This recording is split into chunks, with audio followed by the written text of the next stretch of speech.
এই জুমার দিনের মর্যাদাটা আল্লাহ তাআলা সর্বপ্রথম ইহুদিদের দিতে চেয়েছিলেন। কাদেরকে? কথা বলেন। ওরা এটা নেয় নাই। ওরা নিজেদের জন্য শনিবারকে ওদের অ্যাসেম্বলি ডে বানিয়েছে। ওরা বলেছে না, আমরা শনিবারে ইবাদত করব। এই দিনটা আল্লাহ তাআলা নাসারাদেরকে দিতে চেয়েছে, তারাও নেয় নাই। তারা রবিবারকে তাদের ইবাদতের দিন হিসেবে চুজ করেছে। অবশেষে আল্লাহ তাআলা আমাদেরকে এই দিনটা দিতে চাইলেন, আমরা কোনো কথা ছাড়াই গ্রহণ করলাম আর ধন্য হয়ে গেলাম। ফাগাদান লিল ইয়াহুদ ওয়া বা'দা গাদিন লিন নাসারা। জুমার দিনটা আমাদের দিন, গাদান মানে তার পরের দিন শনিবার হচ্ছে ইহুদিদের জন্য, আর রবিবার হচ্ছে খ্রিস্টানদের জন্য। আর আমাদেরকে জুমার দিন দিয়ে খুশি হয়ে গেলেন কে? আবার বিশ্বনবী বললেন, জুমার দিনটা এমন দিন, এই দিনে আল্লাহর পক্ষ থেকে বিশেষ ফেরেশতারা মসজিদের সবগুলো দরজার মধ্যে দাঁড়িয়ে যায় এবং জুমার নামাজের আগ দিয়ে খতিব সাহেব আসার আগ পর্যন্ত লিখতে বসে যায়। কে কে মসজিদে ঢুকে নামগুলো তারা কাউন্ট করে, এন্ট্রি করে। সর্বপ্রথম জুমার সালাত আদায়ের জন্য যে মসজিদে ঢুকে আল্লাহর রাস্তায় উট কুরবানি করলে যেই সওয়াব, ওই ব্যক্তির আমল নামায় আল্লাহ ওই সওয়াব দান করে দেয়। সর্বপ্রথম জুমার দিন যে মসজিদে ঢুকে ফালাহুল বুদনা, তার জন্য থাকে একটা উট কুরবানির সওয়াব।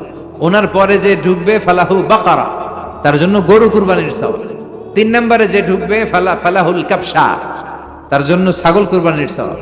4 নম্বরে যে ঢুকবে তার জন্য ফালাহু আদ-দাজাজা, মুরগি কুরবানির সওয়াব। 5 নম্বরে যে ঢুকবে তার জন্য আল বাইদা, ডিম কুরবানির সওয়াব। সুবহানাল্লাহ পড়েন। এরপরে ইমাম সাহেব যখন খুতবা দেওয়ার জন্য চলে আসে, ফেরেশতারাও বসে যায়, খুতবা শুনতে শুরু করে। সুবহানাল্লাহ পড়েন। তাহলে এই জুমার দিনের আলাদা সিগনিফিকেন্স আল্লাহর কাছে আছে না নাই? বেশি না কম? আলহামদুলিল্লাহ যে এই দিনটাকে আমরা ছুটির দিন হিসেবে পেয়েছি। 1984 সালে তৎকালীন প্রেসিডেন্ট হুসাইন মোহাম্মদ এরশাদ সাহেবের নাম শুনছেন? হ্যাঁ, উনি এটাকে রাষ্ট্রীয়ভাবে জুমার দিন হিসেবে ঘোষণা করেছিলেন। ওনার কল্যাণে আমরা এই দিনটাকে স্টিল নাও, এখনো পর্যন্ত এটাকে আমরা ছুটির দিন হিসেবে পেয়েছি। উনি ইসলামের জন্য অনেক কাজ করছেন, আবার স্বৈরাচারীও করছেন। তো ভালো খারাপ নিয়েই মানুষ, ঠিক কিনা? খারাপটার আমরা না বলি। আল্লাহ তোমার এই বান্দার এই ভালো কাজটাকে তুমি কবুল করো।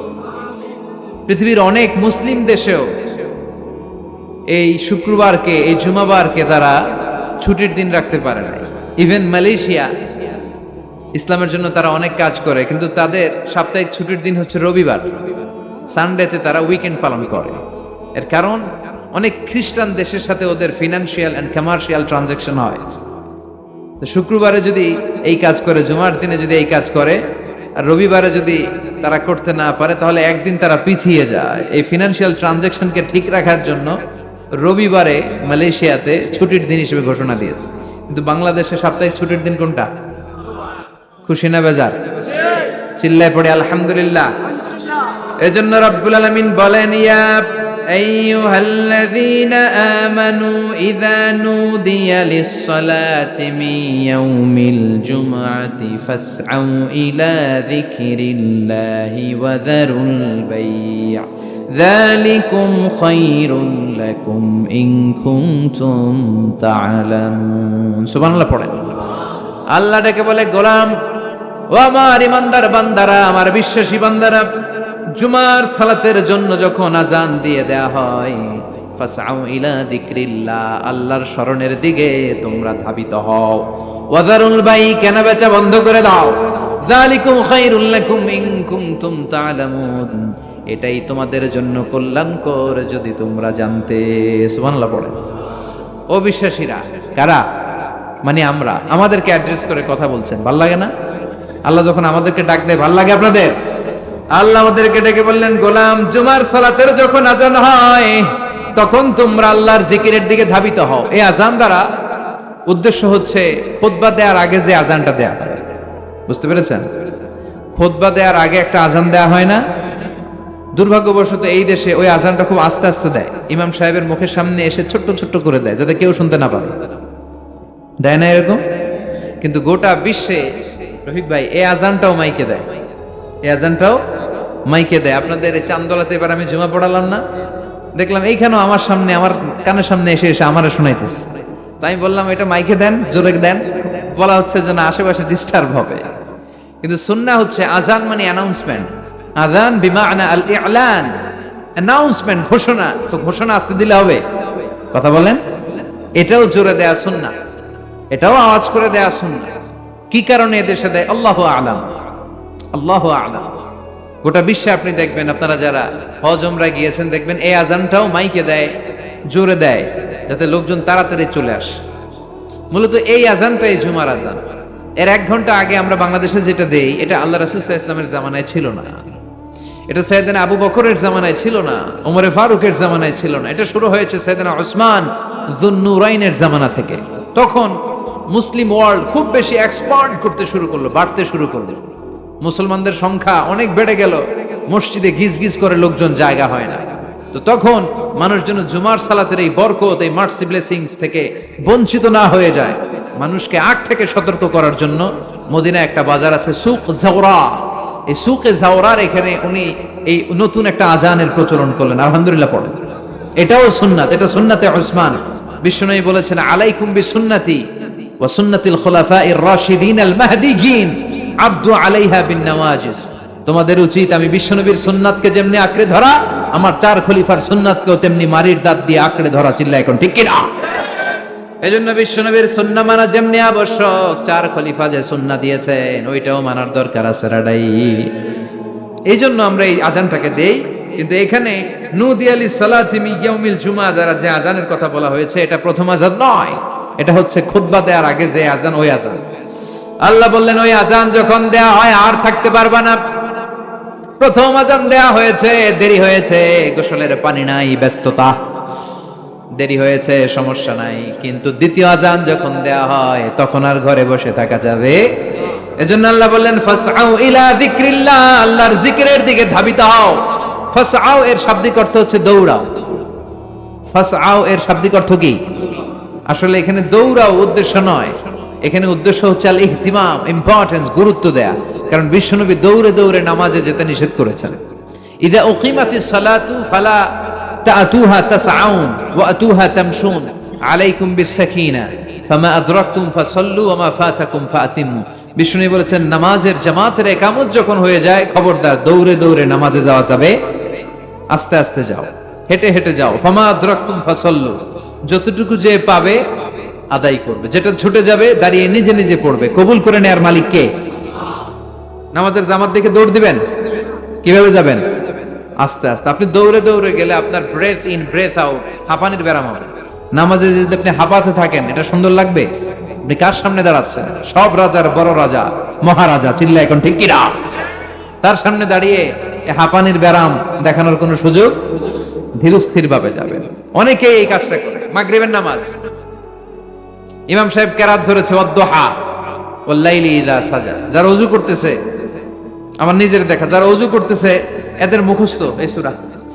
তো এরা টের পাচ্ছে যে এখনই রুকুতে যাবে, আর দৌড় না মারলে রুকু ধরা যাবে। এখন কোন রকম ওযু করে দিছে দৌড়। মসজিদে ছিল টাইলসের মসজিদ, উল্টায় পড়ছে, মুসল্লি একদিকে, লুঙ্গি আরেকদিকে। আছে না নাই? আমি নিজে দেখছি, আমাদের এলাকার এক খাদেম দৌড় মাইরা উল্টায় পইরা 3 মাস ওর পা ভাঙা অবস্থায় মসজিদে পড়েছিল। অধিকাংশ মসজিদ এখন টাইলসের। এজন্য বিশ্বনবীর দেয়া নিয়ম ভাঙলে বিপদ আছে না নাই? বিশ্বনবীর সুন্নাহ আছে যেখানে বারাকা আছে। এজন্য জামাত যদি শুরু হয়ে যায়, দৌড় দিবেন কারা কারা? হাত তুলেন। তুলবেন? তুলবেন? কেউ তুলবেন না?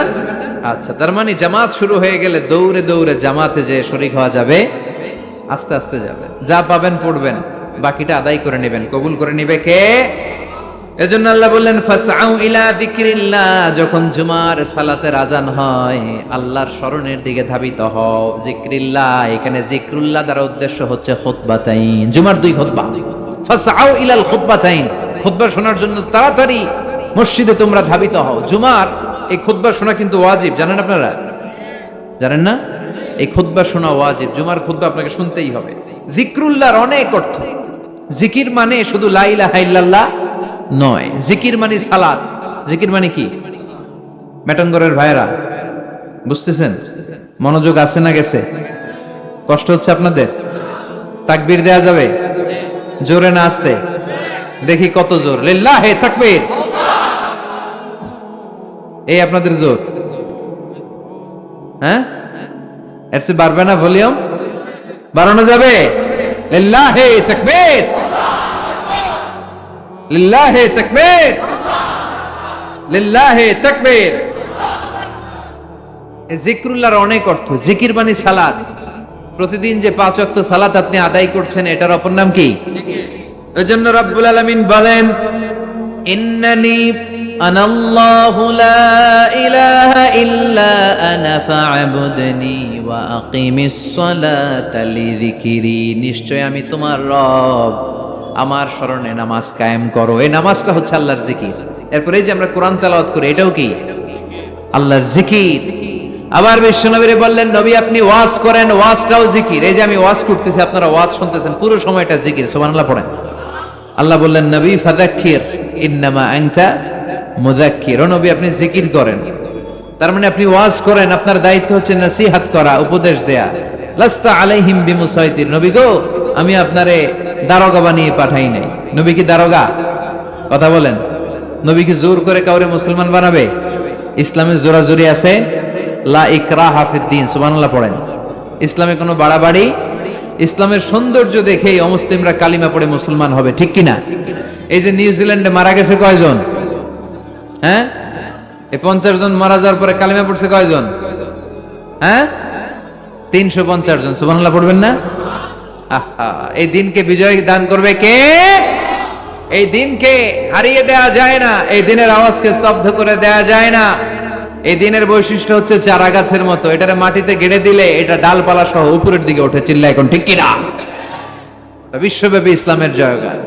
কনভার্টেড, রিভার্টেড মুসলমানের সংখ্যা বাড়ছে এবং বাড়বে। ইসলামের এই গতি, এই অগ্রযাত্রা, এটাকে কেউ ঠেকায় রাখতে পারবে?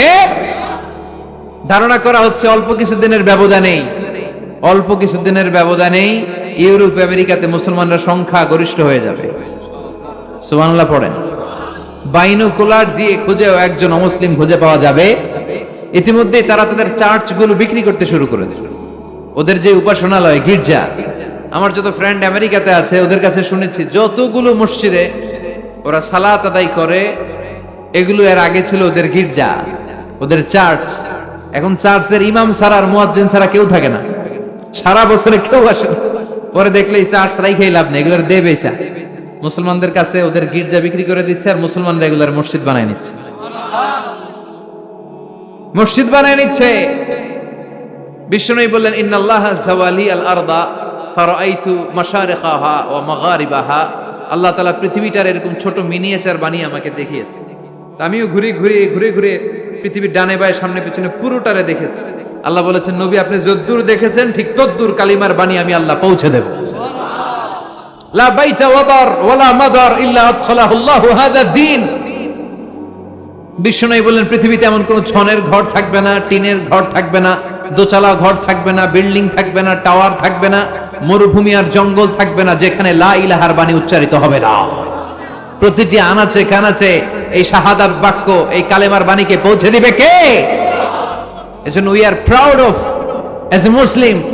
আমরা ইসলাম ধর্ম গ্রহণ করার কারণে অহংকার বোধ করি, গর্ববোধ করি, আল্লাহ শুকরিয়া করি, ঠিক কিনা? সাইয়েদনা ওমর ফারুক বলতেন, নাহনু কওমুন আ'আজ্জানাল্লাহু বিল ইসলাম। আমরা তো এমন জাতি যে জাতিকে আল্লাহ তাআলা ইসলাম দিয়ে সম্মানিত করেছে। ফাইন ইবতাগাইনাল ইজ্জাতা বিগাইরিহি আযাল্লানাল্লাহ। ইসলাম রেখে দিয়ে অন্য কোথাও যদি আমরা সম্মান খুঁজি, আমাদেরকে অপদস্থ আর অপমানিত করবে কে? এজন্য ইসলাম আছে যেখানে আমরা আছে। এই জিকিরের অনেক অর্থ। তাহলে আমরা পেলাম জিকির মানে কোরআন, জিকির মানে সালাত, জিকির মানে ওয়াজ, আবার জিকির মানে লা ইলাহা।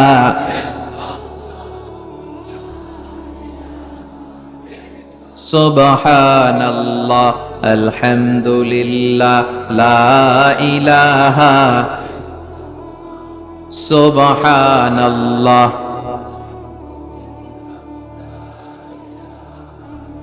লা ইলাহা ইল্লাল্লাহু মুহাম্মাদুর রাসূলুল্লাহ সাল্লাল্লাহু আলাইহি ওয়াসাল্লাম। তার মানে জিকির মানে সালাত, জিকির মানে কোরআন, জিকির মানে ওয়াজ, আবার জিকির মানে লা ইলাহা।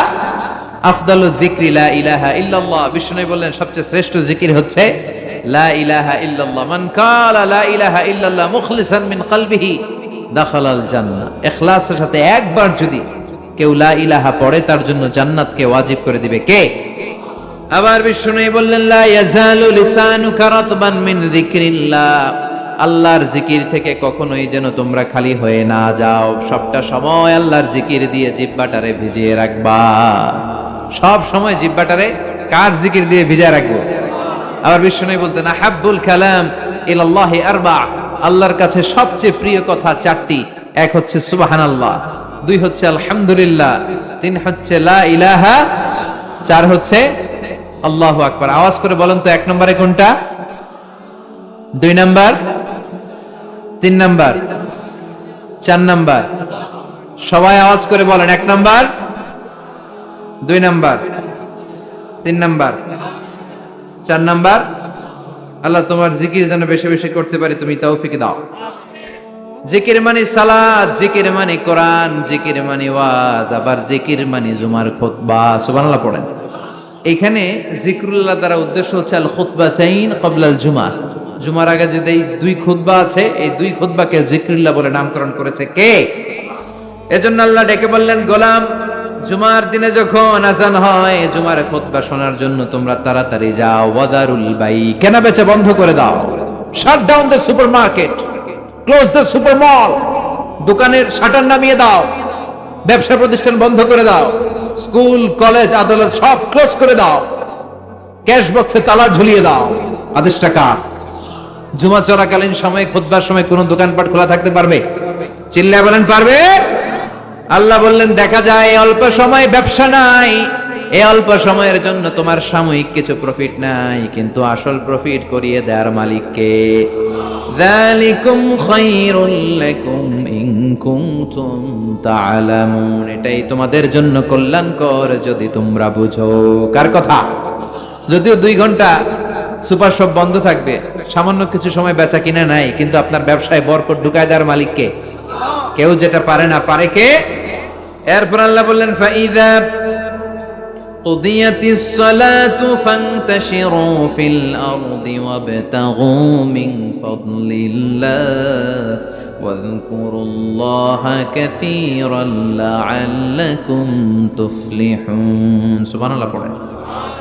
এবার আল্লাহ বললেন গোলাম যখন সালাত শেষ হয় জমিনের মধ্যে ছড়িয়ে পড়ো, আর জমিনের মধ্যে আমার অনুগ্রহ আর রিজিক তালাশ করো, বেশি বেশি আমার জিকির করো, সফলতা দান করবে কে?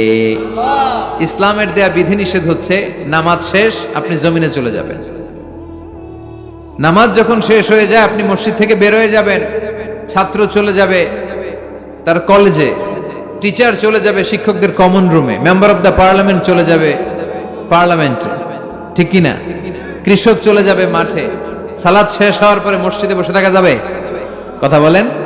ফান্তাশিরু ফিল আরদ, ওমরে ফারুক যখন খলিফা তখন তিনি জোহরের সালাতের পরে দেখলেন মসজিদে কিছু লোক গোল হয়ে বসে আছে। মাঝে মাঝে কিছু লোক গোল হয়ে বসে থাকে না? জরুরি কাজ থাকলে বসে থাকবেন, কিন্তু কাজ না থাকলে বসে থাকা যাবে? কারণ সমাজকে দেয়ার অনেক কিছু আছে, দায়িত্ব পালনের বোঝা বোঝা দায়িত্ব আছে। চিল্লা এখন ঠিক কিনা? ওমরে ফারুক দেখলেন জোহরের সালাত শেষ কিছু লোক গোল হয়ে বসে জিকির করে। আসরের নামাজের ইমামতি করতে আসলেন মসজিদে নববীতে। আসরের সালাতের পরও তিনি দেখলেন গোল হয়ে ওই লোকগুলোই জিকির করে। ইয়ামানি লোক, কোন দেশি? ইয়ামানি লোকগুলো মসজিদে বসে বসে জিকির করতেছে। মাগরিবের সালাতে তিনি ইমামতি করতে আসলেন, এসে দেখলেন নামাজ শেষে ওই আগের লোকগুলো মসজিদে বসে বসে গোল হয়ে জিকির করে। কয় ওয়াক্ত দেখলেন তাদেরকে?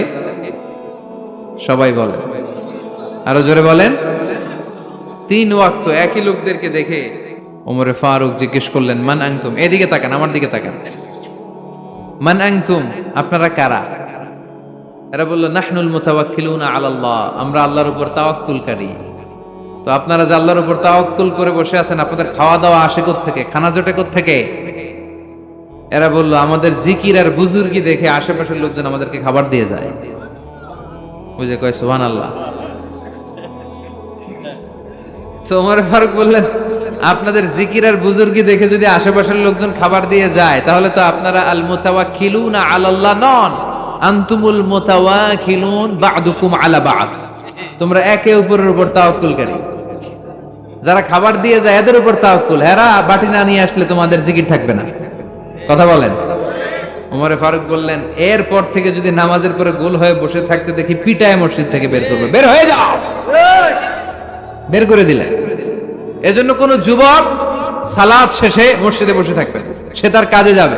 সমাজকে দেওয়ার মতো, এলাকাটারে আলোকিত করার মতো, দায় দায়িত্ব পালনের মতো অনেক বোঝা তার কাঁধের উপর আছে না নাই? এজন্য আল্লাহ বললেন, ফাইদা কুদিয়াতিস সালাতু ফান্তাশিরু ফিল আরদি ওয়াবতাগু মিন ফাদলিল্লাহ। যখন এই দেখেন, এই কথাটাই আল্লাহ বলছে, মিন ফাদলিল্লাহ, মিন ফাদল। মসজিদ থেকে বের হইলে ফদল পাওয়া যায়, মানে রিজিক পাওয়া যায়, আর মসজিদে পাওয়া যায় রাহমা। এজন্য মসজিদে ঢোকার সময় কি পড়ি? আল্লাহুম্মা ইফতাহ লি আবওয়াবা।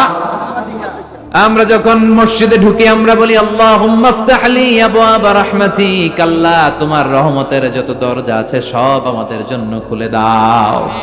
আবার মসজিদ থেকে যখন বের হয়ে যায় তখন আমরা বলি, আল্লাহুম্মা ইন্নী আসআলুকা মিন ফাদলিক, আল্লাহ জামাতে নামাজ পড়লাম, তোমার দেয়া বিধান বাস্তবায়ন করলাম, সালাত আদায় করলাম, এখন মসজিদ থেকে যখন বের হব রিজিক দিয়ে তুমি আমারে ধন্য করে দাও। রিজিক কি মসজিদের ভিতরে না বাইরে? তাহলে নামাজ পড়ার পরে রিজিক তালাশ করতে যেতে হবে মসজিদের বাইরে। চিৎকার করে বলেন ঠিক কিনা? এরপর আল্লাহ বললেন, ওয়া ইযা রাআউ তিজারাতান আও লাহওয়ান ফাদ্দু ইলাইহা ওয়া তারাকুকা কাইমা কুল মা ইনদাল্লাহি খায়রুম মিনাল লাহবি ওয়া মিনাত তিজারা ওয়াল্লাহু খায়রুর রাযিকিন। ও নবী, ওরা যখন ব্যবসার কাফেলা দেখে আপনারে রেখে দিয়ে ওরা চলে যায়, ওদেরকে বলেন ওই ব্যবসার চেয়ে আল্লাহর দাম, আল্লাহর মর্যাদা সবচাইতে বেশি। দুনিয়ার কেউ তোমাদের দারিদ্রতা দূর করতে পারবে না, একজন ছাড়া। চিল্লায় বলেন তিনি কে? আল্লাহ। এই আয়াত নাজিলের একটা ব্যাকগ্রাউন্ড আছে, একটু মনোযোগ দিয়ে শুনতে হবে মেটনগরের ভাইয়েরা। মনোযোগ আছে? বিষ্ণু ঈসা ইসলাম যখন মদিনায় গেলেন তখন এই সূরাটা নাজিল হয়েছে। আমরা জানি এটা মাদানী সূরা। মদিনায় তখন দুর্ভিক্ষ, ঘরে খাবার নাই, মানুষের পেটে দানা পানি নাই, ওটের উলানে দুধ নাই, বাজারে জিনিসপত্রের চড়া দাম। কি করবে মদিনার লোকেরা? খাওয়ার কিচ্ছু নাই। মদিনা থেকে একটা কাফেলা শাম দেশে রওনা হলো, যে শাম থেকে পণ্যের কাফেলা নিয়ে যখন ফিরবে লোকজন কিছু অল্প দামে জিনিসপত্র কিনবে আর জান বাঁচাবে। তারা গেল, তারা পণ্য নিয়ে যেই দিন ফিরে আসলো ওই দিনটা ছিল জুমাবার। কি বার? বিষ্ণু ঈসা ইসলাম তখন জুমার খুতবা দিচ্ছিলেন। তখন জুমার খুতবা এখনকার সময়ের মতো নামাজের আগে ছিল না, ঈদের নামাজের মতো নামাজের পরে ছিল। কখন ছিল? নামাজের পরে। জুমার নামাজ শেষ, সাহাবীরা বিশ্বনবীর খুতবা শুনছে মসজিদে নববীতে বসে বসে। In the mean time Kafela Medina শহরের মধ্যে ঢুকে গেল। কাফেলার দায়িত্বশীলরা তবলা বাজাতে শুরু করলো, ঘন্টা বাজাতে শুরু করলো। তখনকার সময়ে কোনো কাফেলা যখন পণ্য নিয়ে, মালামাল নিয়ে কোনো শহরে ঢুকতো, ঢুকেই শহরের মাঝ বরাবর যেয়ে তারা তবলা আর ঘন্টা বাজিয়ে দিত, যাতে করে এলাকার লোকেরা বুঝে কাফেলার পণ্য এসেছে, যার যা লাগবে কিনে আনবে। বিশ্বনবী মসজিদে নববীর মিম্বারে দাঁড়িয়ে জুমার খুতবা দিচ্ছেন। সাহাবারা ওই কাফেলার ঘন্টা বাজানোর ধ্বনি শুনতে পেল, তবলা বাজানোর ধামধাম শব্দ শুনতে পেল, আর মনে মনে ভাবলো, হায় হায়, বিশ্বনবীর জুমার খুতবা পুরোটাই শোনার জন্য যদি বসে থাকি, কাফেলার সব মালামাল বিক্রি হয়ে যাবে, সব বিক্রি হয়ে যাবে। আমরা কি কিনবো? এক কাজ করি, নামাজ তো শেষ। কি শেষ? কারণ তখন পর্যন্ত আগে হয়তো জুমার নামাজ, পরে হয়তো খুতবা, ঈদের স্টাইলে। বুঝতে পেরেছেন? তাদের ইস্তেহাদ হলো নামাজ তো শেষ, খুতবাই না বাকি, চল এক কাম করে সবাই মিলে দেই দৌড়, কাফেলার ওইখানে যাই, যার যা পণ্য কিনার পণ্য কিনি, সবাই যদি কিনে ফেলে আমরা কিনবো কি? এই চিন্তা করতে করতে মসজিদের মধ্যে গুনগুনানি শুরু হলো। একজন, দুইজন, তিনজন, চারজন করতে করতে মসজিদে নববী থেকে সব সাহাবারা আসলেই দিল দৌড়। দৌড়াতে দৌড়াতে সব কাফেলার দিকে যেতে যেতে পুরো মসজিদ খালি। বিশ্বনবী কি করতেছেন? জুমার খুতবা দিচ্ছেন মিম্বারে দাঁড়িয়ে। যেতে যেতে তাফসিরে এসেছে 12 জন সাহাবা ছাড়া বাকি সব দৌড়। অতারাকুকা খাইমা, ও নবী, তারা আপনাকে মিম্বারে দাঁড় করিয়ে রেখে, জুমার খুতবা প্রদান করা অবস্থায় দাঁড় করিয়ে রেখে ওরা চলে যায়। এই দৃশ্যটা আরশের উপর থেকে আল্লাহ দেখে বরদাস্ত করতে পারে নাই, তাই ধমক দিয়ে এই সূরা জুমার এই আয়াত নাজিল করে দিয়েছে। পড়েন সুবহানাল্লাহ। বিশ্বনবীকে জুমার খুতবা প্রদান করা অবস্থায় মিম্বারে দাঁড় করিয়ে রেখে যখন সাহাবারা চলে গেল, 12 জন সাহাবা প্রথম কাতারে বসা, আল্লাহ ডেকে বললেন ওয়া ইযা রাআউ তিজারাতান আও লাহওয়ান ফাদ্দু ইলাইহা, তারা যখন ব্যবসার কাফেলার আওয়াজ শুনে তারা কাফেলার দিকে দৌড় দেয়। ওয়া তারাকুকা কাইমা, আর আপনারে মিম্বারের উপর দাঁড় করিয়ে রাখে। কুল নবী আপনি বলে দেন মা ইনদাল্লাহি খায়রুম মিনাল লাহওয়ি ওয়া মিনাত তিজারা, ও নবী বলে দেন ওই কাফেলার মধ্যে যা পাওয়া যাবে মসজিদে বসে খুতবা শুনলে তার চাইতেও বেশি বরকত পাওয়া যাবে। ওদেরকে বলে দেন আল্লাহর কাছে যা আছে ওইটা ওই কাফেলার পণ্যের চাইতে অনেক গুণ শ্রেষ্ঠ, অনেক গুণ দামি, অনেক বেশি বরকতময়। চিল্লায় বলেন ঠিক কি না? কারণ আল্লাহু খায়রুর রাজিকিন, আল্লাহ হলো আসল রিজিক দাতা। দুনিয়ার বুকে কেউ কাউরে রিজিক দিতে পারে না, রিজিক দেওয়ার মালিক কে? আমাদেরকে খাদ্য দেয় কে? নাকি আমগো খাদ্যমন্ত্রী, প্রধানমন্ত্রী? আমাদেরকে রিজিক দেয় কে? ওতারাকুকা কাইমা, ও নবী আপনারে মিম্বারের মধ্যে দাঁড় করিয়ে রেখে ওরা চলে যায়, এটা আমি বরদাস্ত করলাম না। আমি তাদেরকে ধমক দিয়ে আয়াত নাজিল করে দিলাম, ওদেরকে জানিয়ে দেন দুনিয়ার এই ভোগের সামগ্রী আর ব্যবসার পণ্য থেকে আল্লাহর কাছে যা আছে ওইটার দাম ঢের কোটি গুণ বেশি। চিৎকার করে বলেন ঠিক কিনা? এজন্য জুমার খুতবা শোনার দরকার আছে না নাই? বলেন তো জুমার ফরজ কয় রাকাত আর জোহরের ফরজ? তো একই টাইমের নামাজ, জোহরের সময় 4 রাকাত, জুমার সময় 2 রাকাত করা হইল কেন? কারণ এর আগে খুতবা আছে। সুবহানাল্লাহ পড়েন। কি ইসলাম, কি ব্যালেন্সড, কি ভারসাম্যপূর্ণ। যেহেতু খুতবা আছে এখানে সময় লাগবে, এজন্য জোহরের 4 রাকাতকে জুমার ভেতরে 2 রাকাত করে দেয়া হয়েছে। কোন আল্লাহু আকবার, মিনিমাইজ করে দেয়া হয়েছে, শর্টকাট করে দেয়া হয়েছে। এজন্য জুমার খুতবা শোনা ওয়াজিব, খুতবা শোনা গুরুত্বপূর্ণ। সবাই শুনবেন তো? বিষ্ণু ঈসা ইসলাম এই মসজিদে নববীর খতিব ছিলেন, 10 বছর এই খতিবগিরি করছেন। সুবহানাল্লাহ বাড়িতে গিয়া। এজন্য খতিব যারা আছেন তারা বিশ্বনবীর রেখে যাওয়া দায়িত্ব পালন করছে। এখানে মেটাঙ্গরের আজকের এই মাহফিলে খতিব কারা কারা আছে দেখি? জুমার খতিব মাশাআল্লাহ আছে তো অনেকে, ওদিকে আছে, এই পাশে আছে। আল্লাহ তুমি সব খতিবদেরকে কবুল করো, আমিন। এই জুমার খুতবা কন্ডাক্ট করা এটা কিন্তু আপনাদের কাঁধে অনেক বড় দায়িত্ব। এটাকে বলা হয় weekly assembly of Muslim community, আমাদের সাপ্তাহিক গ্যাদারিং। আমাদের প্রতি সপ্তাহে আমাদের মুসলমানদের জুমার দিনের চেয়ে বড় কোনো কার্নিভাল, কোনো ফেস্টিভ্যাল, কোনো উৎসব, কোনো ইবাদতের প্রোগ্রাম কি আর হয়? সুবহানাল্লাহ কইবেন না? এবং এই প্রোগ্রামটা অন টাইম, এটারে আকপিস করা যায় না, অন টাইমই পড়তে হবে। আবার এই প্রোগ্রাম কখনো বন্ধ হয় না। তাফসির মাহফিল বন্ধ হয়ে যায়, কথা বলেন? তাফসির মাহফিল শুনলে 144, জুমার নামাজে 144 হয়েছে কোন জেলায়? কথা বলেন? বাংলাদেশের 64 জেলার কোন জেলায় জুমার নামাজে 144 হয়? তাহলে এটা কত গুরুত্বপূর্ণ অনুষ্ঠান, কত গুরুত্বপূর্ণ প্রোগ্রাম খতিব ভাইয়েরা। এজন্য খুব কনস্ট্রাকটিভ ওয়েতে, গঠনমূলক ভাবে নিজেদেরকে প্রিপেয়ার করতে হবে। আপনি কি বলবেন? খতিবের দায়িত্ব হচ্ছে ওই 7 দিনে, গত 7 দিনে সমাজে কি কি অসঙ্গতি ঘটেছে, ইনকনসিস্টেন্সি, এগুলো কোরআন সুন্নাহর আলোকে শ্রোতাদের কাছে তুলে ধরা। কি কি সমস্যা, ক্রাইসিস যাচ্ছে মুসলমানদের, আমার এলাকায়, আমার সমাজে কি কি সমস্যার ক্রাইসিস তৈরি হয়েছে, কোরআন সুন্নাহর আলোকে এগুলোর সলিউশন দিয়ে আসা। বিশ্বনবী এটাই করতেন, এটাই করতেন। এজন্য জুমার প্ল্যাটফর্মটা অনেক গুরুত্বপূর্ণ। আমাদেরকে তাফসির মাহফিল ধরে রাখতে হয়। কি করতে হয়? আমাদেরকে বলে হুজুর আপনার কিন্তু কাঁপাইতে হবে, আবার বলে আপনার জমাইতে হবে, আবার বলে আপনার ধরে রাখতে হবে। কি করতে হবে? কিন্তু জুমার নামাজ আলহামদুলিল্লাহ ধরে টরে রাখা লাগে না, কারণ খুতবার পরে নামাজ আছে না নাই? বসেই থাকবে। এই জুমার খুতবাটা এত গুরুত্বপূর্ণ এই কারণে জুমার নামাজে আওয়ামী লীগ আসে, আসে না? আওয়ামী লীগরা মনে যায় না জুমাতে, আসে। বিএনপি আসে, আসে না? তারপরে জাতীয় পার্টি আসে, তারপরে জামাত ইসলাম আসে, তাবলীগের ভাইরা আসে, পীর সাহেবের মুরিদরা আসে। হ্যাঁ, যত দল মত বাংলাদেশে হতে পারে সব দল মতের লোকেরা জুমার দিনে মসজিদের ভেতরে হাজির আছে না নাই? এজন্য এটা অনেক গুরুত্বপূর্ণ। বিশ্বনবী নিজে মসজিদে নববীতে কাউকে এই দায়িত্বটা দেয় নাই, নিজে মিম্বারে দাঁড়িয়ে দাঁড়িয়ে 10টি বছর খুতবা প্রদান করেছেন। সুবহানাল্লাহ পড়েন।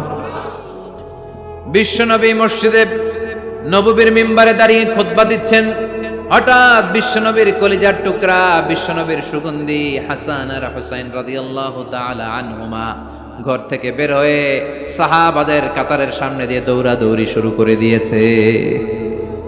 আমরা অনেক সময় বাচ্চাদেরকে দৌড়াদৌড়ি করতে দেখলে রেগে যাই। মেটং ঘরে আলহামদুলিল্লাহ এই ঝামেলা নাই। আপনাদেরও এই সমস্যা? এগুলো করবেন না। বাচ্চাদেরকে মসজিদে আসতে দিবেন, ওরা একটু লাফালাফি দুষ্টামি চিল্লাচিল্লি করবে, আর ওরা চিল্লাচিল্লি করলেই ভাল লাগে, ঠিক কিনা? বাচ্চা লাফ না দিয়ে 80 বছরের বুড়া যদি লাফ দেয় ভাল লাগবে দেখতে? তো ওরাই তো লাফ দেবে, লাফালাফি করবে, চিৎকার চেঁচামেচি করবে। বাচ্চাদেরকে মসজিদে নিয়ে আসবেন। তুরস্কের অনেক মসজিদের মধ্যে ফেস্টুন দিয়ে লেখা থাকে, সালাত চলা অবস্থায় পেছনে যদি বাচ্চাদের কিচিমিচির চিৎকার আর চেঁচামেচির আওয়াজ শুনতে না পাও, তাহলে ভবিষ্যৎ প্রজন্ম নিয়ে তোমাদেরকে ভয়ে থাকতে হবে। পিছনে যদি জামাত চলাকালীন কোনো চিৎকার চেঁচামেচি আওয়াজ নাই, তার মানে বুঝতে হবে নেক্সট জেনারেশন এগুলো নামাজি হচ্ছে না।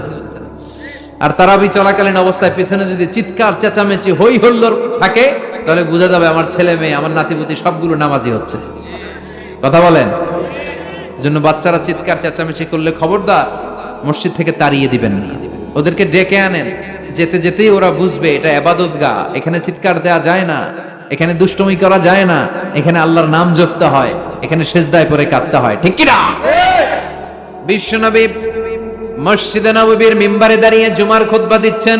বিশ্বনবীর কলিজার টুকরা হাসান হুসাইন দুইজন মিলে কাতারের মাঝখানে দৌড়াদৌড়ি করছে। সাহাবাদের কারো ঘাড়ের মধ্যে ধাক্কা দেয়, কারো টুপি ধরে টান দেয়, কারো পাগড়ি ধরে টান মারে।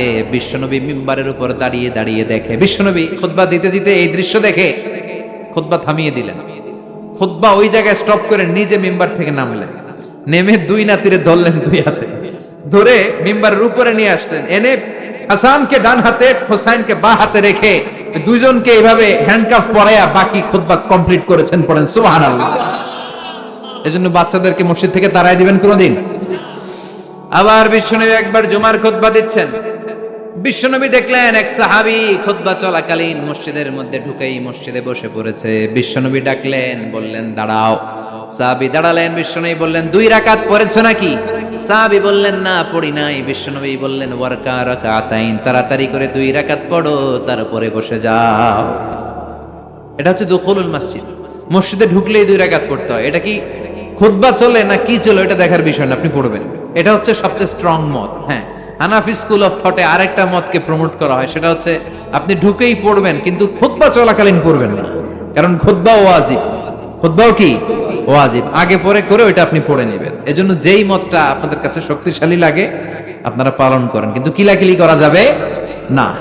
আবার বিশ্বনবী মসজিদে নববীর মিম্বারের মধ্যে দাঁড়িয়ে খুতবা দিচ্ছেন। এক সাহাবী এসে বলে, নবী মদিনার মধ্যে খরা দুর্ভিক্ষ, মদিনাতে কোনো বৃষ্টি নাই, আপনি বৃষ্টির দোয়া করেন। বিশ্বনবী খুতবার নিরবিচ্ছিন্নতাকে ভঙ্গ করে সাথে সাথে বৃষ্টির দোয়া শুরু করে দিলেন, হাত তুললেন এইভাবে। ওরা হাত তোলার দলিল খুঁজে পায় না, ওরা হাত তোলার দলিল খুঁজে পায় না। ইজা সাআলতুমুল্লাহ, বিষ্ণু বলেছেন ইজা সাআলতুমুল্লাহ ফাসআলুহু বিবুতুনি আকুফিকুম, আল্লাহর কাছে যখন চাইবা হাতের তালুগুলার এরকম উপরের দিকে করে আল্লাহর কাছে চাও। বিশ্বনবী আরাফাতের ময়দানে এরকম দোয়া করতে করতে করতে করতে হাত এত উপরে তুলেছেন, সাহাবারা বর্ণনা করছেন হাত্তা ইয়ারা বায়াদু ইবিতাইহি, বিশ্বনবী ইজার আর রেদার মাঝখান দিয়ে এখানে বগলের শুভ্রতা আমরা দেখতে পেয়েছি। চাদরের মাঝখান দিয়ে বিশ্বনবীর হাত এত উপরে উঠে গিয়েছে, বগলের মাঝখানে সাদা সাদা শুভ্রতা আমরা দেখতে পেয়েছি। সাহাবী বললেন ইয়া রাসূলুল্লাহ, বৃষ্টি হয় না, একটু দোয়া করেন না। বৃষ্টি নাই, খরা দুর্ভিক্ষ। বিশ্বনবী খুতবা থামিয়ে দিয়ে হাত তুললেন, তুলতে তুলতে এইরকম তুললেন আর বললেন আল্লাহুম্মা আসকিনা, আল্লাহুম্মা আসকিনা, আল্লাহুম্মা আসকিনা। এটা হচ্ছে বৃষ্টির দোয়া। বিশ্বনবী মেঘ দেখলেই পড়তেন আল্লাহুম্মা সাইয়িবান নাফিআ, ও আল্লাহ তুমি কল্যাণকর বৃষ্টি দাও, কল্যাণকর মেঘ বর্ষণ করো। বিশ্বনবী পড়তেন আল্লাহুম্মা আসকিনা গাইসান মুগীসান মাগীসান মারিআন মুরিআন নাফিআন গায়রা দাররিন আজিলান গায়রা আজিল। বৃষ্টি দেখলে আল্লাহর নবী বলতেন ও আল্লাহ আপনি আমাদের মেঘ দিয়ে সাহায্য করেন, বৃষ্টি দিয়ে সাহায্য করেন, যেই বৃষ্টি দিয়ে আমাদের এলাকায় ঘাস আর লতা পাতা জন্মাবে, যেই বৃষ্টির মাধ্যমে আমাদের গবাদি পশুগুলোর রিজিক বেড়ে যাবে, এমন বৃষ্টি দেন যেই বৃষ্টির মধ্যে কল্যাণ আছে, ভীতিকর কিছু নাই। এরকম কল্যাণকর বৃষ্টি তাড়াতাড়ি দেন, দেরি কইরেন না। আজিলান গায়রা আজিল, আল্লাহ তাড়াতাড়ি দেন, দেরি করবেন না। এটা হচ্ছে বৃষ্টি আসার দোয়া। বিষ্ণুনবী দোয়া করতে লাগলেন। বিষ্ণুনবী দোয়ার সাথে সাথে সাহাবারা বললেন মদিনার জমিনের ভেতরে ঝমঝম ঝমঝম করে বৃষ্টি নাজিল হওয়া শুরু করে দিল। সাহাবারা সবাই ভিজে ভিজে বাড়িতে গেলেন, এত বৃষ্টি। ওই পুরা জুমাবার বৃষ্টি, এরপর শনিবার বৃষ্টি, এরপর রবিবার, এরপর সোম, এরপর মঙ্গল, বুধ, বৃহস্পতি, এরপরে আবার জুমাবার পর্যন্ত 7 দিন টানা বৃষ্টি। কি বরকত! বিশ্বনবীর কি বরকত! এই মুবারক হাত দিয়ে কোনো গাছের মধ্যে টাচ করলে ওই গাছের ফলন বেড়ে যেত। নিউবর্ন বেবি, নবজাতক শিশুর মাথায় হাত বাড়িয়ে দিলে মাথার চুল তাড়াতাড়ি গজিয়ে উঠত। কুয়ার পানি যদি লবণাক্ত থাকতো, অজু করে কুলির পানি কুয়াতে ফেলা মাত্র লোনা পানির কুয়া মুহূর্তে মিঠা পানিতে রূপান্তরিত হতো। এক দোয়ার বরকতে টানা 7 দিন বৃষ্টি। এরপরের দিন আবার মিম্বারে উঠে তিনি খুতবা দিচ্ছেন। ওই সাহাবী এসে আবার হাজির, যে সাহাবী গত সপ্তাহে বৃষ্টির জন্য দোয়া করতে বলেছিল। আজকে এসে বলে, ইয়া রাসূলুল্লাহ, আর বৃষ্টির দরকার নেই, কারণ মদিনাতে এখন বন্যা। মদিনাতে কি, যারা মদিনায় গিয়েছেন তারা দেখবেন যে মরুভূমির দেশ, ওখানে পানি ফেললে কিছুক্ষণ পরেই নাই, 1-2 সেকেন্ডের মধ্যে নাই। সূর্যের প্রখর তাপ আর কিরণ এটাকে জলীয় বাষ্প করে বাতাসে মিশিয়ে দিয়েছে, এত গরম। তো এই গরমের দেশে, মরুভূমির দেশে কি পরিমাণে রেইনফল হলে, বৃষ্টিপাত হলে বন্যা হতে পারে। ওই সাহাবী এসে বলে, নবী, গত সপ্তাহের দোয়ার বরকতে সপ্তাহ জুড়ে বৃষ্টি, মদিনার ভেতরে এখন বন্যা। এই বন্যা ঠেকাবো কি করে? তাড়াতাড়ি বৃষ্টি বন্ধের দোয়া করে। এবার বিশ্বনবী আবার খুতবা থামিয়ে দিয়ে হাত উঁচু করে বৃষ্টি বন্ধের দোয়া শুরু করলেন। বৃষ্টি বন্ধের দোয়া হচ্ছে আল্লাহুম্মা হাওয়ালাইনা ওয়ালা আলাইনা। এর মানে হচ্ছে, আল্লাহ বৃষ্টি দিতেছেন ভালো দেন, তবে আমগো আর লাগবে না। আশেপাশে যেখানে দরকার একটু ওইখানে দেন, আমাদের এই এলাকায় আর দিয়েন না। সুবহানাল্লাহ পড়েন। বিশ্বনবী হাত তুলে দোয়া করলেন, আল্লাহুম্মা হাওয়ালাইনা ওয়ালা আলাইনা, আল্লাহ আমাদের চারিপাশে দেন, মদিনায় দিয়েন না। সাহাবারা বলেন, বিশ্বনবীর দোয়া শেষ, নামাজ শেষে মসজিদ থেকে বের হয়ে দেখলাম ওই যে বাহরাইনের দিকে মেঘ আর বৃষ্টি দেখা যায়, ওই যে ইয়ামানের দিকে বৃষ্টি দেখা যায়, দূরে দূরে মেঘ আর বৃষ্টি দেখা যায়। মদিনার চারদিকে এরকম গোল একটা চাকতির মতো হয়েছে, চাকতির চারপাশে মেঘ, আর মদিনার মাঝখান দিয়ে আমরা জলজলে সূর্যটারে দেখতে পেলাম। বিশ্বনবী মিম্বারে দাঁড়িয়ে দাঁড়িয়ে গোটা সমাজটারে সংশোধন করে দিয়েছেন। সুবহানাল্লাহ পড়েন। বিশ্বনবী প্রায়শই জুমার খুতবার মধ্যে সূরা কফ তেলাওয়াত করতেন। কোন সূরা? অনেক সাহাবারা বলেছে, আমরা সূরা কফ এই কোরআনের নুসখা স্ক্রিপচার খুলে দেখে দেখে মুখস্থ করি নাই। বিশ্বনবীর কণ্ঠে জুমার খুতবার সময় ওনার সূরা কফ তেলাওয়াত শুনে শুনে আমাদের সূরা কফ মুখস্থ হয়েছে। এজন্য জুমার খুতবা যারা দেয় তাদের দায়িত্ব কম না বেশি? খতিব ভাইরা যারা আছেন তারা আপনাদের দায়িত্বগুলো ভালো মতো পালন করেন। সমাজটারে জান্নাতি সমাজ করে দিবে কে? এই জুমার প্রস্তুতির কিছু বিষয় আছে। আমি কোরআন সুন্নাহ ঘেটে মোট 15টা সুনান পেয়েছি জুমার। সুনানুল জুমা 15টা। কয়টা শুনবেন? অনেক রাত হয়ে গেছে। আল্লাহু আকবার। 11:45 বাজে আমার ঘড়িতে। শেষ করে দিব? আর কয়েক মিনিট শোনা যাবে? তাহলে শুনেন, এই জুমার দিনে আমাদের করণীয় কি, আমাদের সুন্নাহগুলো কি? এই জুমার দিনে কিছু সুন্নাহ আছে, এই সুন্নাহগুলো যদি পালন করি তাহলে জুমার সর্বোচ্চ বারাকা, মার্সি এন্ড ব্লেসিংস, রহমত, এগুলো হাসিল করা যাবে। ঠিক কি না? জুমার দিনের 1 নাম্বার সুন্নাহ হচ্ছে ওই জুমার দিনের সকালের ফজরের সালাতটা জামাতে পড়া। সবাইকে খাইছে রে, এটা আবার কোন ওয়াজ শুরু করছে? এতক্ষণ তো ভালো লাইনে আছিল, এখন আবার কোন লাইন ধরলো? আফদালুস সালাহ ইনদাল্লাহি সালাতুস সুবহি ইয়াউমাল জুমআতি ফি জামা। আল্লাহর কাছে সবচেয়ে প্রিয় নামাজ জুমার দিনের ফজরের নামাজটা জামাতের সাথে আদায় করা। সুবহানাল্লাহ পড়েন। মুনাফিকের কাছে 2 ওয়াক্ত সালাত সবচেয়ে কঠিন, একটা ফজরের সালাত আর একটা এশার সালাত। এক স্কলারকে জিজ্ঞেস করা হলো, সকালের বাতাসটা এত সুন্দর, নির্মল আর সুস্নিগ্ধ কেন? ওই স্কলার উত্তর দিয়েছিল, এর কারণ সকালবেলা ফজরের সময় মুনাফিকগুলো কাঁথার নিচে সব লুকিয়ে থাকে আর নাক ডেকে ঘুমায়। তাই মুনাফিকদের নাকের বাতাসের দুর্গন্ধ বাতাসে মেশে না, তাই বাতাসটা এত সুস্নিগ্ধ আর নির্মল। এজন্য সকালবেলা হচ্ছে আল্লাহওয়ালাদের আনাগোনা, আল্লাহর ওয়ালিদের আনাগোনা। মুনাফিকরা ওই টাইমে বেরোতে পারে না, ওরা থাকে কম্বলের নিচে। আছে না নাই? এজন্য জুমার দিনের প্রথম সুন্নাহ হচ্ছে ওই দিনের ফজর নামাজটা জামাতের সাথে পড়া যাবে? একটু চেষ্টা করা যাবে না? আচ্ছা। 2 নাম্বার জুমার দিনের সুন্নাত হচ্ছে সিওয়াক, মেসওয়াক করা। আসেনি আপনাদের? মাতহারাতুন লিল ফাম মারদাতুন লিররাব। বিষ্ণু ইসলাম বললেন, এটা দিয়ে জিহ্বা পরিষ্কার হয়, দাঁত পরিষ্কার হয়, আর আল্লাহর সন্তুষ্টি অর্জিত হয়। বিশ্বনবী জাইতুনের ডাল দিয়ে মেসওয়াক করতেন। আর বলতেন নি'মা সিওয়াকি আয-যাইতুন ফাইন্নাহা সিওয়াকি ওয়া সিওয়াকুল আমবিয়া'i মিন ক্বাবলি। জাইতুনের ডাল কত সুন্দর মেসওয়াক হয়, কারণ এই ডাল দিয়ে আমিও যেমনি মেসওয়াক করি, আমার আগে লক্ষাধিক নবী এই জাইতুনের ডাল ভেঙে মেসওয়াক করেছেন। আবার বিশ্বনবী ইন্তেকালের আগে মেসওয়াক দিয়ে দাঁত পরিষ্কার করেছেন। বিশ্বনবীর শালা আব্দুর রহমান যখন ঢুকলেন, আম্মা জান আয়েশার ভাই আব্দুর রহমানের হাতে একটা মেসওয়াক ছিল। বিশ্বনবীর দেহটা এত দুর্বল, কথা বলতে পারেন না, শুধু দুটি চোখ দিয়ে ফেল ফেল করে মেসওয়াকের দিকে তাকিয়ে আছে। আম্মা জান আয়েশা বুঝলেন বিশ্বনবী মেসওয়াক করতে চান। বিশ্বনবীকে মেসওয়াকটা এনে নিজ দাঁত দিয়ে চিবিয়ে চিবিয়ে নরম করে বিশ্বনবীর হাতে দেয়া হলো। বিশ্বনবী মেসওয়াক করলেন। ইন্তেকালের আগে বিশ্বনবী যেই আমলটা করেছেন, ওই আমলটা ছিল মেসওয়াক করার আমল। মেসওয়াক করতে রাজি আছেন? প্রতি সালাতের আগে আমরা মেসওয়াক করবো ইনশাআল্লাহ, পড়েন। 3 নাম্বার সুন্নাহ হচ্ছে আল গোসল। জুমার দিনে গোসল করা সুন্নাহ। আমরা গোসল করি না সবাই? আচ্ছা। 4 নাম্বার সুন্নাহ হচ্ছে আদ-দুহুন, তেল ইউজ করা। বিশ্বনবী বলেছেন তেল খাও, তেল দাও, তেল মালিশ করো, তেলের ভিতরে আল্লাহ বরকত ঢুকায় দিছে। ওয়াদ-দাহিনু ফাইন্নাহা ওয়াদ-দাহিনু ওয়াজ-যাইত ফাইন্নাহা মিন শাজারাতিন মুবারাকা। বিশ্বনবী বলতেন বেশি বেশি জাইতুনের তেল মালিশ করো, কেননা জাইতুনের তেল বরকতময় একটা গাছ থেকে উৎপন্ন হয়। বরকতময় গাছ জাইতুনের তেলটা অনেক বরকতময়। বিশ্বনবী দাড়িতে দিতেন, চুলে দিতেন। এই জাইতুনের তেল দাড়ি চুলে দিলে সহজে পাকা ধরবে না, দেরি করে পাকবে।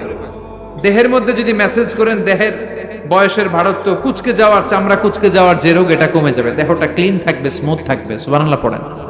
এজন্য তেল মালিশ করা এটা সুন্নাহ। 4 নম্বরে হচ্ছে আত-তিব। তিব মানে সুগন্ধি। তিব মানে কি? পারফিউম। বিষ্ণু ঈসা ইসলামের কাছে কিছু জিনিস হাদিয়া হিসেবে পেশ করা হলে তিনি ফিরিয়ে দিতেন না। এর মধ্যে একটা হচ্ছে আত-তিব। একটা কি? সুগন্ধি। কেউ হাদিয়া দিলে বলতেন না লাগবে না, বলতেন না লাগবে না, নিতেন। দুধ দিলে কখনো বলতেন না লাগবে না, বালিশ দিলে কখনো বলতেন না যে লাগবে না, তেমনি সুগন্ধি দিলেও বলতেন না লাগবে না, মধু দিলেও বলতেন না যে লাগবে না। সুবহানাল্লাহ। এগুলো দিলেই নিতেন, ব্যবহার করতেন আর খাইতে পছন্দ করতেন। সুবহানাল্লাহ পড়েন। এই যে আমরা বালিশ দিচ্ছি, এটা কিন্তু বিশ্বনবীর সুন্নাহ। আল্লাহ রাসূল সাল্লাল্লাহু আলাইহি ওয়াসাল্লাম বালিশে ট্যাগ দিয়ে বসতে পছন্দ করতেন। আলহামদুলিল্লাহ পড়েন। তার মানে সুগন্ধি ব্যবহার করা সুন্নাহ। আবার বিশ্বনবী বলতেন আরবাউন মিন সুনানিল মুরসালিন। 4টা আছে সব নবীদের সুন্নাত। এর মধ্যে একটা হলো আল হায়া, লজ্জাশীলতা, লাজুকতা। সব নবীরা লাজুক ছিলেন। 2 নম্বরে আত-তিব, সুগন্ধি ব্যবহার করা। 3 নম্বরে সিওয়াক, মেসওয়াক ব্যবহার করা। 4 নম্বরে আন-নিকাহ, বিয়ে করা। সুবহানাল্লাহ পড়েন। এই 4টা সুন্নাহ সব নবীদের সুন্নাহ। এজন্য পারফিউম ইউজ করবেন। এরপরে জুমার আরেকটা সুন্নাত হচ্ছে আল-লিবাস আহসানুস সিয়াব, সবচেয়ে সুন্দর জামাটা পরা। কারণ আল্লাহ নিজে সুন্দর। ইন্নাল্লাহা জামিল ওয়া ইউহিব্বুল জামাল। আল্লাহ নিজে সুন্দর, তাই সব সৌন্দর্যকে আল্লাহ পছন্দ করেন, ঠিক কি না? এই মহাবিশ্বের সবচেয়ে সুন্দর কে? দুনিয়া সুন্দর, মানুষ সুন্দর, আসমান সুন্দর, জমিন সুন্দর, সুন্দরে সুন্দরে পাল্লা। জানি না কত সুন্দর তুমি আল্লাহ, জানি না কত সুন্দর তুমি আল্লাহ। সুবহানাল্লাহ পড়েন। ইন্নাল্লাহা জামিল ওয়া ইউহিব্বুল জামাল। তিনি সুন্দর আর তিনি সৌন্দর্যকে পছন্দ করেন। বিষ্ণু ঈসা ইসলাম বলেছেন ইন্নাল্লাহা ইউহিব্বু আইয়ারা আসারা নি'মাতিহি আলা আবদি। আল্লাহ তার বান্দার উপর তার নেয়ামতের বহিঃপ্রকাশ দেখতে পছন্দ করেন। আপনি যদি ধনী হন, আপনার ধনীর একটা প্রকাশ যেন আপনার দেহে থাকে, এতে কোনো সমস্যা নাই। আপনি 1000 কোটি টাকার মালিক, আপনি ছিঁড়াফাড়া জামা পড়ছেন কেন? কিপটামি করতে বলছে কি আপনারে? আপনি সুন্দর চমৎকার জামা পড়বেন আর শুকরিয়া করবেন কার? কথায় কথায় বলবেন শুকরান লা ফখরান। শুকরিয়া আল্লাহর, ফখর করছি না। কারণ আল্লাহর দেয়া নেয়ামতের একটা বহিঃপ্রকাশ, সিম্পটম আল্লাহ আপনার দেহে, আপনার গায়ে, আপনার চলনে বচনে দেখতে পছন্দ করে। সুবহানাল্লাহ পড়েন। এজন্য জুমার দিন সুন্দর জামা পরে যাওয়া সুন্নাহ। এরপর আরেকটা সুন্নাহ হচ্ছে ইকসারুস সালাহ আলা রাসূলিল্লাহ। আল্লাহ রাসূলের উপর বেশি বেশি দুরূদ পড়া। বিশ্বনবী বলেন জুমার দিন বরকতময় দিন, এই জন্য এই দিনে তোমরা আমার উপর আকসিরু আসসালাতা আলাইয়া, আমার উপর বেশি বেশি তোমরা দুরূদ পড়বা। ফাইন্না সালাওয়াতাকুম মা'রুদাতুন আলাইয়া, কেননা তোমাদের দুরূদ আমার কাছে পেশ করা হবে। সাহাবারা বললেন কাইফা সালাওয়াতুনা মা'রুদাতুন আলাইকা ইয়া রাসূলুল্লাহ ওয়া ক্বাদ আরিমতা। ও নবী, মরার পরে আপনি পচে গলে মাটির সাথে মিশে যাবেন। মিশে যাওয়ার পরে আমাদের সালাতগুলো কে আপনার কাছে পৌঁছাবে, কেমন করে পৌঁছাবে? বিষ্ণু বললেন, ইন্নাল্লাহ হাররামা আলাল আরদি আন তাকুলা আজসাদাল আম্বিয়া। আল্লাহ তাআলা জমিনের মাটির জন্য নবীদের দেহ খাওয়াকে চিরকালের জন্য হারাম করেছেন। জমিনের মাটি আমারে খাবে না। আল আম্বিয়া ও আহিয়াউন ফি কুবুরিহিম ইউরযাকুন। নবীরা কবরে জীবিত, আর তাদেরকে রিজিক দেয় কে? তবে এই জীবিতটা আমরা এখন যেমনি জীবিত, এই জীবিত নয়। এটা আলামুল বারজাখে নবীদের জন্য স্পেশাল একটা স্ট্যাটাস। কোন সুবহানাল্লাহ। এজন্য এই দিনে বেশি বেশি বিষ্ণু ঈসা ইসলামের উপর দরুদ পড়ার দরকার আছে না নাই? এরপরে বিষ্ণু বললেন আরেকটা সুন্নাহ হচ্ছে সূরাতুল কাহফ তেলাওয়াত করা। কোন সূরা? একেবারে কোরআনের মাঝখানে, জানেন? এটা একেবারে ব্যাপারে 15 পারায়। এমন কি এই সূরা কাহফের মাঝখানে একটা শব্দ আছে ওয়ালিয়াতালাত্তাফ। দেখবেন কোরআনের সব শব্দ বাক্য এক মানে ফন্টে লেখা, এই ওয়ালিয়াতালাত্তাফ এটা আলাদা ফন্টে মোটা করে লেখা, কারণ এটা হচ্ছে মিডল অফ দ্য কোরআন, কোরআনের একেবারে মাঝখানে। এটার আগে যত শব্দ তারপরে তত শব্দ, এটার আগে যত অক্ষর তারপরে তত অক্ষর। সুবহানাল্লাহ পড়ে ওয়ালিয়াতালাত্তাফ আছে না নাই? এই সূরাটা যদি কেউ পড়ে অনেকগুলো ফজিলত। 1 নাম্বার ফজিলত ইয়াকুনু লাহু নূর ইয়াউমাল কিয়ামা। এই সূরাটা কিয়ামতের দিন তার জন্য একটা আলোকবর্তিকা হবে, আর এই আলো দিয়ে সে ফুলসিরাত পার হয়ে যাবে। আবার বিষ্ণু বললেন সূরা কাহফের প্রথম 10 আয়াত যে ব্যক্তি জুমার দিন তেলাওয়াত করবে, উসিমা মিন ফিতনাতিদ দাজ্জাল, তারে দাজ্জালের ফিতনা থেকে বাঁচিয়ে দিবে কে? আবার এই সূরাটা যে জুমার দিন তেলাওয়াত করবে 2 জুমার মাঝখানটারে আলোকিত করে দিবে কে? এজন্য জুমার দিন কোন সূরা সবাই বলতে হবে, মনে থাকবে সবার। এরপর আত-তাবকির ইলাল মসজিদ, মসজিদে আগে আগে যাওয়া, আমরা আগে আগে যাওয়ার চেষ্টা করব। এরপর আল মাশি আলাল আকদাম, পায়ে হেঁটে যাওয়া সুন্নাত। পায়ে হেঁটে, দূরের জায়গা হলে cycle, Honda, CNG, private car দিয়ে আপনি যেতে পারেন, সমস্যা নাই। যদি সুযোগ হয় পায়ে হেঁটে যাবেন, এটাতে সওয়াব বেশি না কম? এরপরে আদম তাখাত্তি রিকাবান নাস, মানুষের ঘাড় ডিঙ্গিয়ে যাওয়াকে বিশ্বনবী নিষেধ করেছেন। অনেকে আসে দেরিতে যেতে চায়, আগে আসে না নাই? জুমার দিন আসছে সবার শেষে, মানুষের ঘাড়টা ডিঙ্গিয়ে সামনের কাতারে যেতে চায়। এই মসজিদটা সবার, এখানে কাউকে কষ্ট দিয়ে ধাক্কা মেরে নিজের সামনে যাওয়া যাবে। There is no difference between black and white, upper and lower, between the richer section of the society and poorer section of the society, between the prime minister, between the president and rickshaw puller, labor and factory worker. Everyone is completely equal, totally equal, 100% equal in the eyes of Islam. চিল্লায় কোন ঠিক কিনা? ইসলাম বলে সাদা কালোয় পার্থক্য নাই, ধনী গরিবে পার্থক্য নাই, প্রধানমন্ত্রী, প্রেসিডেন্ট, কুলিওয়ালা, ঠেলাওয়ালা, দিন